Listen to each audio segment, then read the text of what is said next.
Hey, what is up? Welcome to this episode of the Wantrepreneur to Entrepreneur podcast. As always, I'm your host, Brian Lofrumento, and today we've got an awesome entrepreneur who I've been so excited about having her on the show today, not only because she's building a really cool business, but it's because I love this story of how her and her co-founder have started their business. So let me tell you about today's guest. Her name is Jeanne Dumari. Jeanne is a sales and marketing leader with experience in Fortune 500 companies whose passion is traveling the globe with her husband, who, yes, is her co-founder. After meeting her husband in 2022, they decided his technical expertise and her sales and marketing background make them a perfect duo to build a travel app that makes the planning feel like a vacation. There's so much cool stuff that they're doing within the travel industry. I think all of us, when we hear the concept of the app that they're building or that they've built, we're going to be like, yes, that's exactly what's needed. So I love how they're shaking up the travel industry and really creating enjoyable vacation experiences for everybody. I can't wait to hear the backstory. So I'm not going to say anything else. Let's dive straight into my interview with Jeanne Dumari.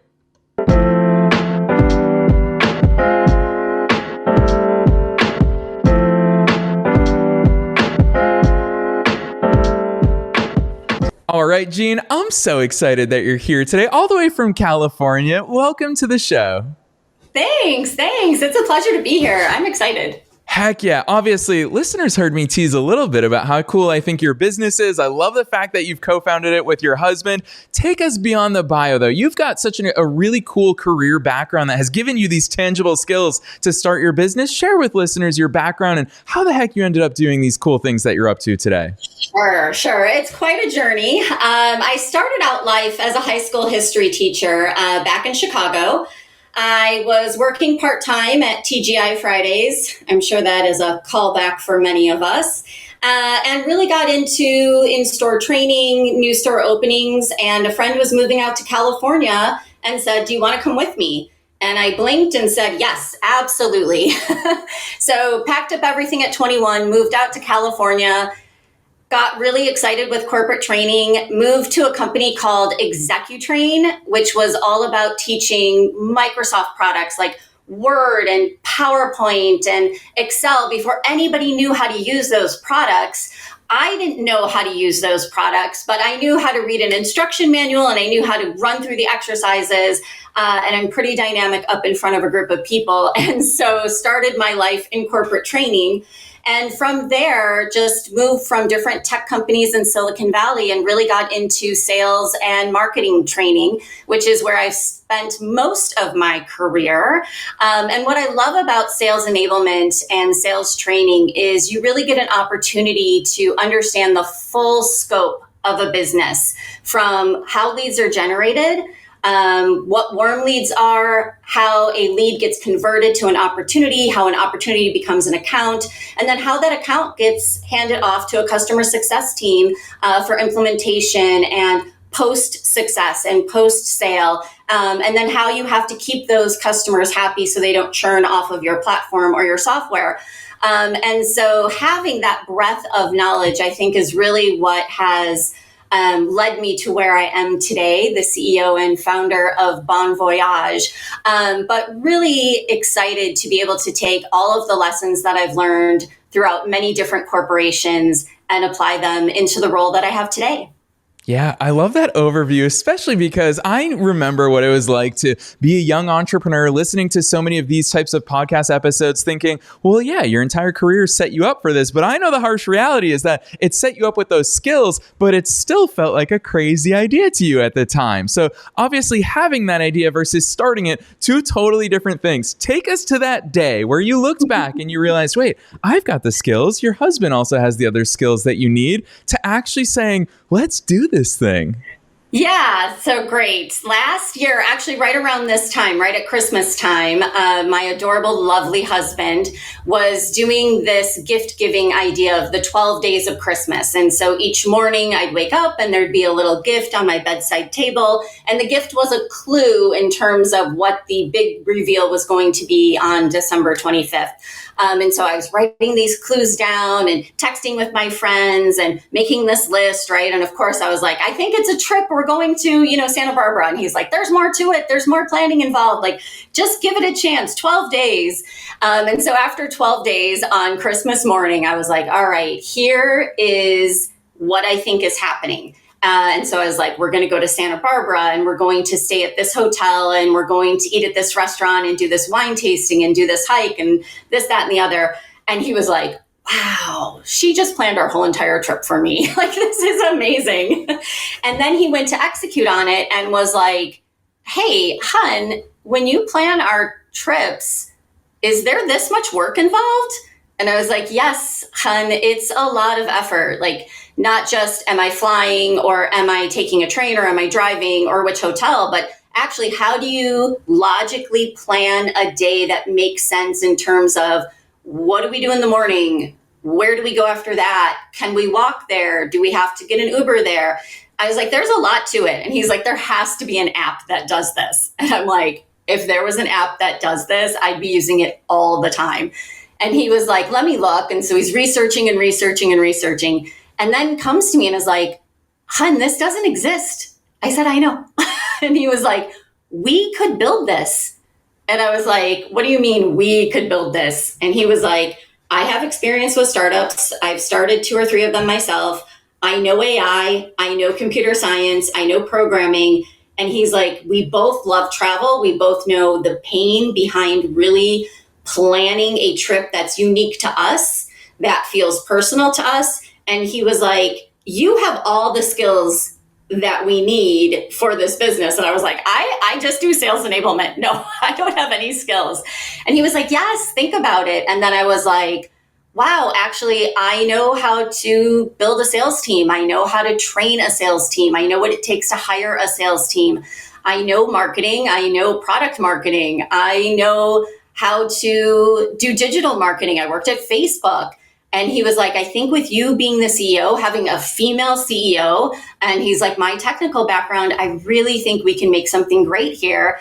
And so I turned in my notice at my job. I called up a bunch of friends and family and said, I really want you guys to invest in us, and here's why. They believed in us the way he believed in me. And here we are today, getting ready to launch the first version of our app publicly in the new year. Yes, gosh, that story puts such a big smile on my face, and I know it does the same for you. I can see your passion through our screen here today. There's so many questions that I'm excited to dive into, and I just want to share this for listeners because this really put so much into perspective for me when I was doing the research for today's episode. I like how you summarize it on your LinkedIn profile. You wrote, think Stitch Fix for travel planning. Our app completely generates a personalized itinerary based on your profile and preferences, which is very cool. You're right. My dad is the travel planner in the family. Any family vacation, I remember as a kid, I just took for granted that when you go to Rome, it seems like not only everything is on the path, but like every meal is planned for, everything. And as an adult, I'm just like, gosh, my dad put so much work into this stuff. But it is cool because you're right. I mean, you brought up AI already. There's so many tools out there that can consider the unique users, the unique desires. With that said, I know that it's easier said than done. There are so many elements that go into it, from the technology, from the development of what features should we include and matter to customers, the customer research, go to market, the actual launch, the marketing, the business model behind it. Jeanne, it's a long list of what goes into it. Talk to us about some of those things that maybe have surprised you when it comes to now you're already in your launch cycle, or some of those things that you're like, no, we are perfectly equipped to handle these internally. Yeah, I really wish it was the latter. So I would say, initially when we started this idea, to the point that you just brought up, we were really thinking Stitch Fix for travel planning, right? And we were thinking, wow, when we travel together, just the two of us as adults, the trip is so much different than when we bring our blended family together, or when we bring our extended family together, or when we have friends and family that we're doing things with. And I think to, the story that you just said about your dad, everybody is very different in how they want to do a vacation, right? Like my husband loves to take a nap in the middle of the day, and I'm a go, go, go. Like I would love it if we were booked solid from 8 a.m. until 10 p.m. And so we really started to think, how could we make an app that would speak to what I want to do on a vacation, but also speak to what he wants to do on a vacation, make it so that we can have our trip, but when the kids are involved, the situation and the itineraries and where we eat are all different. And so, his initial premise was, we can do some AI in terms of personal preferences, clustering, get the technology there, go through and really find where are all of the tours, where are the flights, where are the hotels, right?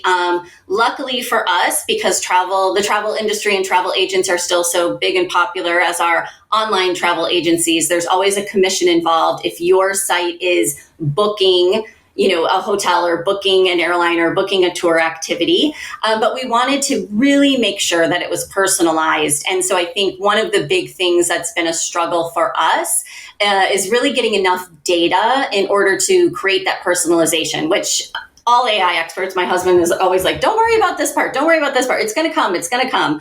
And then the other thing is every time we talk to somebody, we always came up with something a little bit different that we were going to need in the app, right? So some people were like, well, what if my cousin Bob tells me I absolutely have to eat at this restaurant when I go to Florence, Italy? How do we make sure that recommendation is there for us? Or if I always want to use my miles and I want to be a frequent flyer traveler, how are you going to make sure that's part of your app?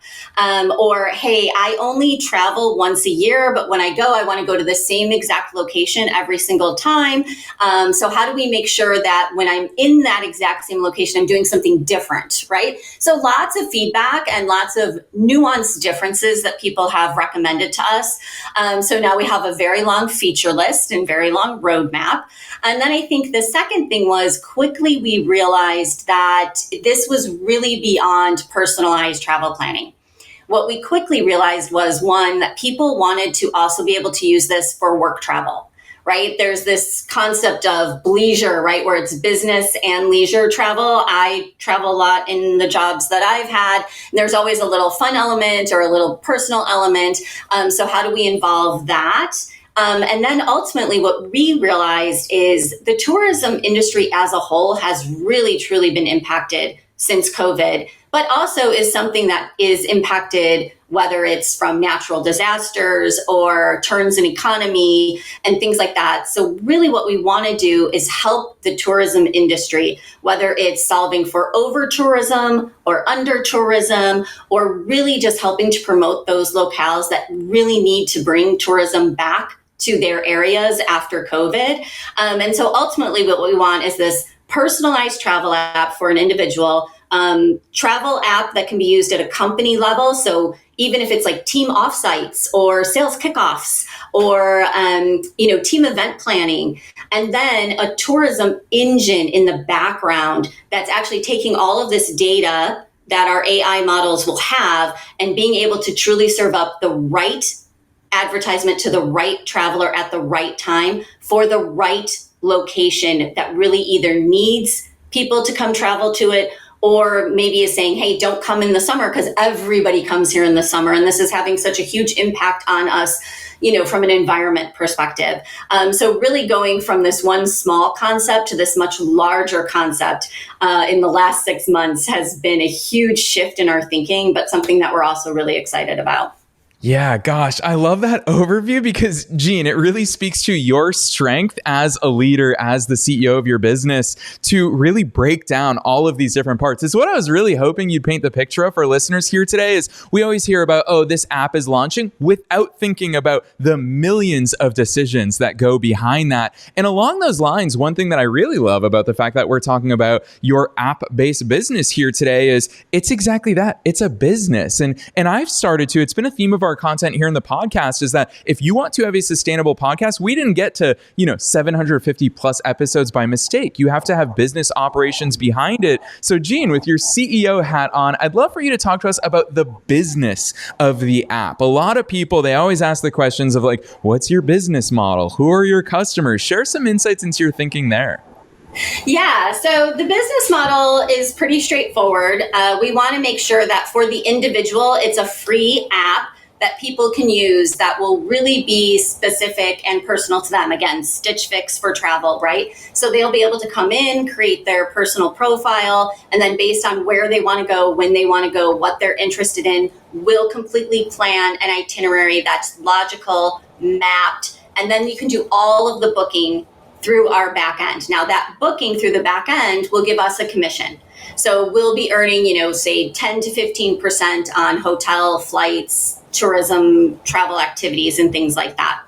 Same thing for a business like an enterprise, right? So this would be like a subscription-based model for the company, but the big service that they'd be getting is not just like a Concur, which can do flights and hotels and make sure you're staying within all of the business constraints of legal and HR's rules and regulations about, how much money you can spend when you travel, but then also do a concierge level service of team planning, sales kickoff planning, team offsite planning, right? So really giving you that white glove experience in addition to the actual travel planning and rules and regulations and things like that. So that would be a subscription that the company would pay for.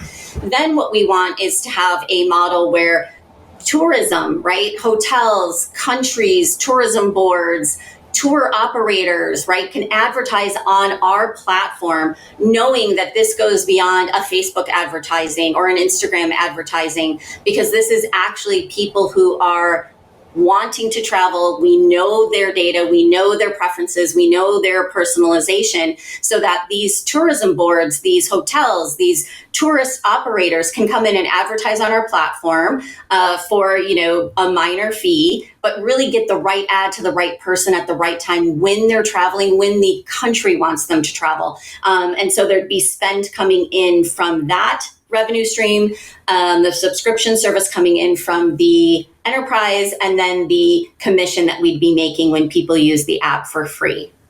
Gosh, Jeanne, your energy for all of this stuff is absolutely infectious. I'm so glad that you left the classroom, because I would imagine that this energy, you belong on the huge stage, and it's so cool to see the stage that you are on as the CEO of a freaking cool business. I'm so excited to see everywhere that you guys are able to bring this business in the future. With that in mind, hearing your energy and your infectious energy and enthusiasm for your business, I would imagine that there were steps along the way where some of those, the uglier sides of our mindset kick in, the self-doubt, the worrying, the wondering, especially you talk about doing a friends and family fundraising round, for example. There's so much scary stuff about all of these aspects of business, and it's easy on podcast episodes for us to gloss over those harsher, more transparent realities. Talk to us about some of the mental stuff that's gone behind this launch. Oh, sure. Yes. So agreed. The fundraising has been the thing that it's what keeps me up at night, right? So kind of the agreement that my husband and I had when we first went into this business is like, I continue to work until we really felt we had brought in enough revenue from friends and family that we could sustain our own salaries, right? So that was really the first big hurdle here. I will say off the bat, a huge shout out to my friend Heather Foss, who was the first person I talked to about this and the first person to say, who can invest? And I was like, anybody. We are looking for anybody. And she was like, I'm absolutely interested. And then in addition to her being interested and contributing money, she also brought in her friends and business partners as well. So that was a huge uptick for us right away. And we felt really good about it. And then to your point, right? And then suddenly it felt like it really dried up. And it dried up right at the time where I had turned in my notice. We were getting ready to do our wedding in last July. We were going off on our honeymoon. So I knew there was going to be at least a month where I wasn't going to be out there, knocking on doors and sending out emails and making phone calls. And we had just enough money for us to get paid, but kind of not enough money for us to have any additional folks supporting us, which we knew we would need in order to have a product that could launch in January. So I definitely had to take a deep breath and really just say to myself, this is all going to work out. This is meant to be. It's 1 month. I need to take this business CEO hat off right now, and I need to be focused on my wedding, my husband, our relationship, our honeymoon, and not be stressed out about this going into this wedding and going into this honeymoon. And so it was at least a week of me being very cringy about it and talking to my husband a lot about it and being like, if I just made a couple calls while we were in Morocco, or if I just did and he was like, no, let it go. And so it did. It was a big, deep breath moment for me. And as you can tell from my energy, I'm a bit of a type A personality. And so it was really hard to say to myself, I'm giving myself a month and I'm taking off that CEO hat, and I am really going to focus on me and my husband and our wedding and our marriage. And when we get back, things are going to work out. And they did. I mean, we are still knocking on doors. This is my life right now, is constantly filling out VC applications and talking to people who know VCs and talking to people who know VCs who know VCs, which is great. But it is hard. It's, you really have to get used to hearing no quite a bit. Luckily for me, I have a theater background. And so I went into this knowing I was going to have to put on that actor hat and be like, for every 200 rejections, there'll be one person or one VC that says yes, and you have to be dedicated to that craft as well. Yeah, Jeanne, I'm going to give you additional kudos here because I think that a lot of people in your situation, especially knowing your personality, I think a lot of people would trick themselves into saying, now's not the perfect time. Let's wait till after the wedding. Let's wait till after the honeymoon. But you just went forth and did it. And that has accelerated your launch. That has accelerated your growth journey. I think that's a really important thing to call out. Speaking of which, I'm certainly biased. I love that you as the CEO are the one with the sales and marketing background because a lot of people have launched a lot of apps in the history of the world. The app is not the thing that makes or breaks a company. I would argue, but again, I'm biased and you're biased as well, but I would argue that it's really the sales and marketing. You don't want to be the best kept secret. So I'd love some insights because you have such diverse and interesting career background. How are you leveraging that? What does your go-to-market strategy look like at the most exciting time of launch? Yeah. The go-to-market strategy is really all around digital marketing, social media. Brian, that I come from Facebook.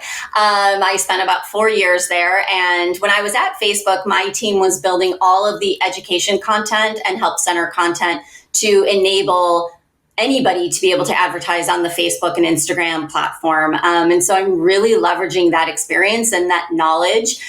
We had a program at Facebook called, dog fooding, where as a employee of Facebook, you get $250 a month to find a business that you're super passionate about, and you will do all of the advertising for them. And Facebook gives you $250 per month to do that.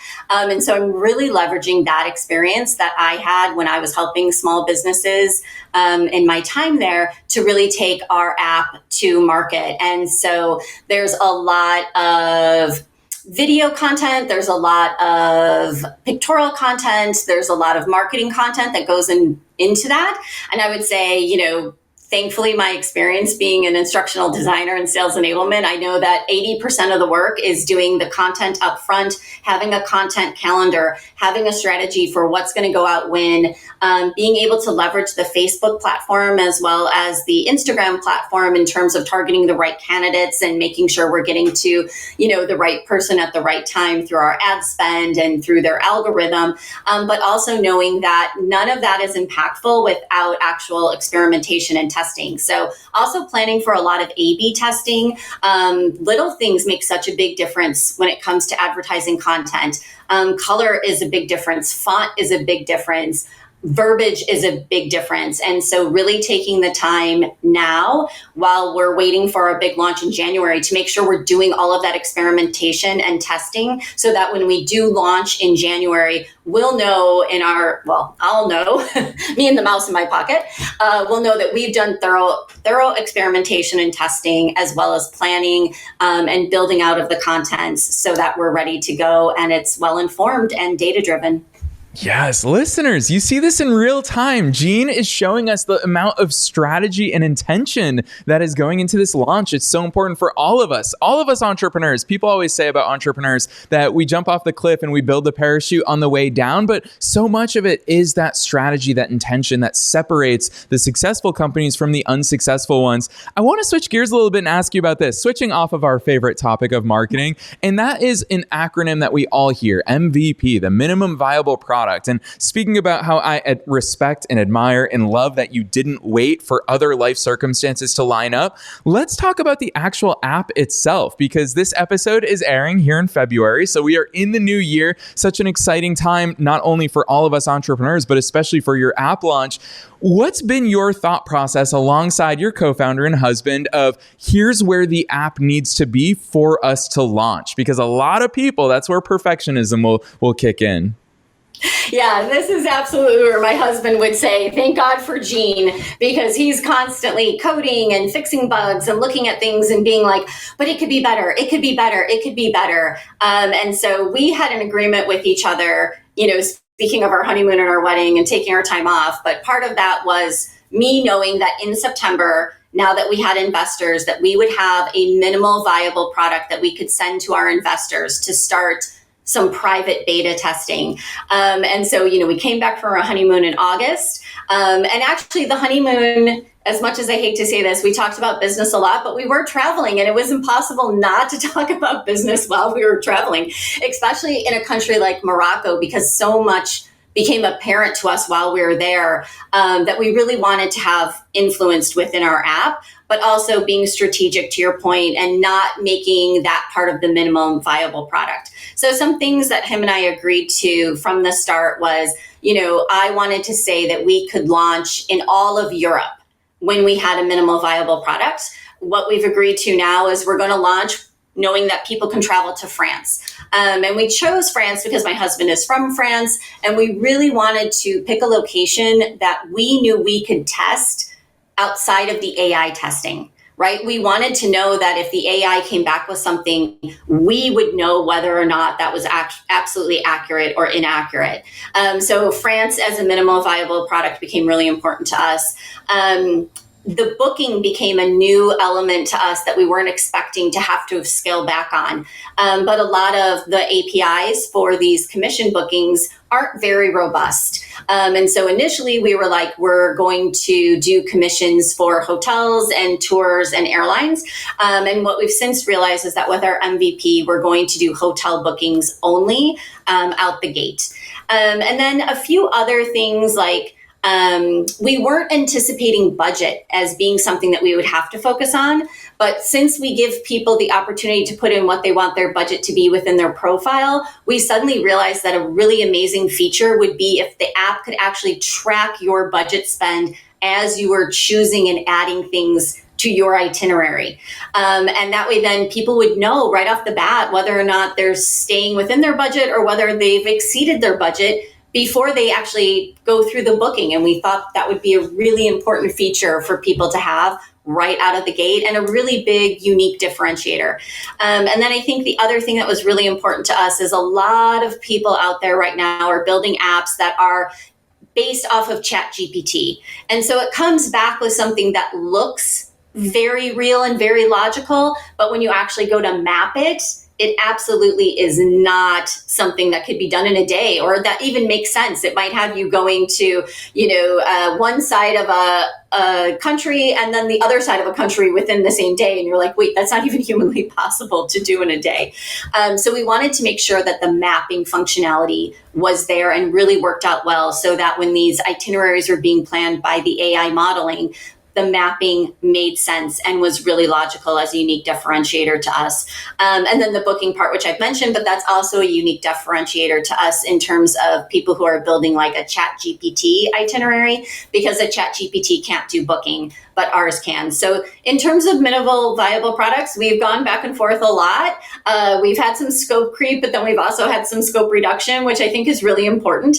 And a lot of really robust conversations between me and my husband, which I think is another key to success in all of this. We've talked about the tech side and the sales and marketing side, and then there's also that communication side, whether you're a married couple or two people who are, really trying to do something together. Communication is also really, really key.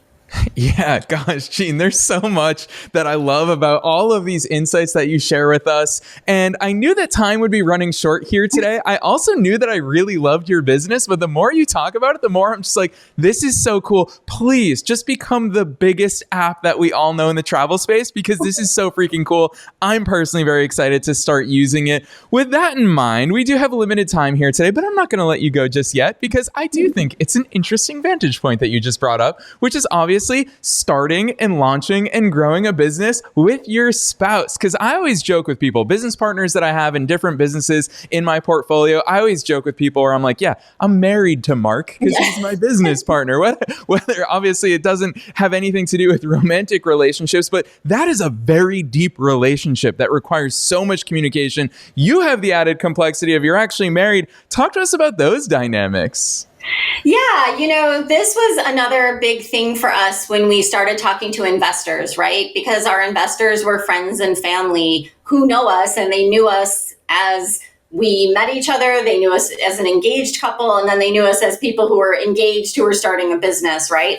So there's a lot that goes into that in terms of stuff that becomes tricky, I think, for anybody to talk about in a relationship, but that really has to be put out there and on a table if you're also going to be starting a business where you're asking friends and family for money, right? So we had to have a lot of conversations in terms of like, how would the business be impacted if we ended up getting divorced? How would we divide assets? What would happen? And go through a bunch of different scenarios, which weren't fun to talk about by any means, but were really important for us to get clarity on, as well as kind of that whole thing that you want to do with any business partner, right? Future visioning, and really making sure that both of us were on the same page in terms of where were we going? Are we people who want to do an IPO? Are we people who want to sell this to like a booking.com, and making sure that we were truly aligned and are continuously being aligned.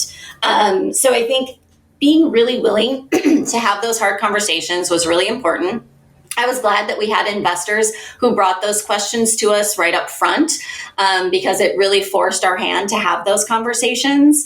I think that day to day, probably one of the most challenging things for us is just making sure that we're talking about ourselves and not just the business all the time, which we could easily end up doing. Luckily, we have teenage children in this blended family of ours. And so there's always some life drama that's happening on a regular basis, which keeps us really grounded and really realistic about the fact that, we want our working hours to be, roughly 9 to 5. We want to make sure that we're not making this our entire life. So it's not a 24/7, but we are a startup. Right. And so we do have to make concessions for that as well. But I think we've also been really good about prioritizing like the kids and ourselves in terms of the business, because we want to be fruitful and we want to be successful. And I want to be energetic and joyful. And that would be harder if this was a grind. And so that communication and the willingness on each one of our parts to have those conversations is truly essential in all of this. Yeah, gosh, Jeanne, you have been exemplary for us here in today's episode. I keep tooting your horn for how cool your business is, but on an executive level, on a fellow entrepreneurial level, I think there's so much to be admired in the way that you show up, not only in front of all of us here today, but it sounds like you take your role seriously as a wife, as a mother, as a CEO, as so many of these roles. And on top of that, you are so transparent in the way that you've shown up with us here today to help other entrepreneurs. So I so deeply respect and appreciate that from the bottom of my heart. And that's why I'm excited to give you the stage to talk directly to our audience and give them that takeaway. With your executive hat, with your entrepreneurial hat on, what's something that you think every entrepreneur would benefit from? Whether it's something to consider, an action that you want every listener to do with so many great topics we talked about today, what's that one thing? Yeah, I really think the one thing, and I've said it a couple times now, right, is that communication. being willing to have the hard conversations, being willing to really challenge each other, being willing to say to yourself, wow, I don't know, I'm in sales enablement. Could I be a CEO someday? And when that someday arrives, am I ready to jump in and do it? But I think jumping in and doing something is better when you've talked about it with your co-founder, talked about it with friends and family, with your partner, your significant other, and not just in a high level way, but in a really deep way where you're really digging in and saying to yourself, I know myself, I know who I am, I know what I want to do, I know what my dreams are. Is this aligned to that? And if it is, while it may be scary, I know I have the fortitude and the work hard ethic to make it a success in a totally different way than I was doing previously. So having confidence in that, but also really that communication, it's so important. And I'm truly grateful to my husband and my partner in all of this, who sometimes is the one who's telling me we have to communicate more often. And so I think that's really important as well, right? If you're working with somebody who's kind of hesitant to have those conversations, really do a check-in on that, because having these conversations, being willing to be scared together, being willing to be vulnerable together, being willing to say, I don't know if I can do this, but having a cheerleader who says we can do this together makes a huge, huge difference. So communication, cheerleader and coach in your corner, and confidence and reliance on yourself and what you can do.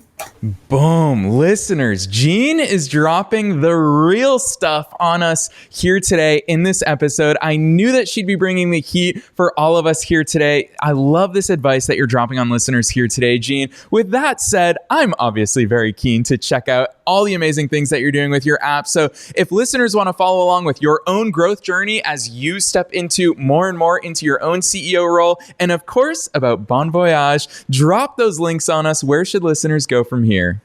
Awesome. Please, bonvoyage.global is our website. And from there, you'll be able to find our app and sign up for our free trial and get on our waiting list. So bonvoyage.global. Check us out, please. Listeners, you know the drill. We are dropping that link down below in the show notes, wherever it is that you're tuning in. We're also adding a link to Jeanne's personal LinkedIn. So if you want to reach out to her and just connect with her and say thank you. I say it so frequently on the show. Way too many people are shy to reach out to real life entrepreneurs. Jeanne is one of us, so don't be shy. Also, check out the links down below in the show notes. Jeanne, on behalf of myself and listeners all around the world, thank you so much for joining us here today and sharing so much of your knowledge on the Wantrepreneur to Entrepreneur podcast. Thank you. What a pleasure.